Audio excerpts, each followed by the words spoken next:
One of the best ways to replace a missing tooth is with an implant. Unlike bridges and dentures, implants are anchored to the bone like a natural tooth. This prevents bone loss, which can be a problem with other tooth replacement options. Implants consist of titanium screws with a rough surface. Titanium has the unique property of fusing well to bone, and the rough texture helps speed up the fusing process. Healing caps and abutments connect to the implant at different points during the implant process. The procedure begins with a precision hole being drilled into the bone. The implant is then screwed into the hole. Typically, at this point, a healing cap is placed into the implant and the patient is sent home. During the healing period, which can take up to 6 months, the titanium forms a very strong bond with the surrounding bone.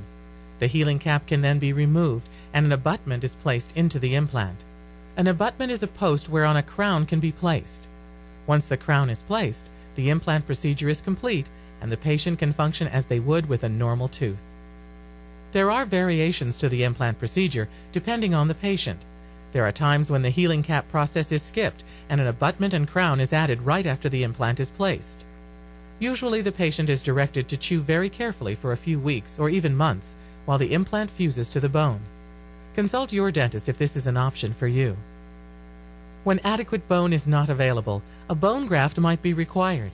This often occurs in the upper jaw where the sinus cavity has expanded into the area where the roots of the tooth used to be. To augment the bone in these areas, a sinus lift is performed. This means the sinus membrane is lifted up and the donor bone is grafted into the void below. This procedure often requires extra healing time so that the grafted bone can integrate with the existing bone. Once the bone is ready, the implant can be placed.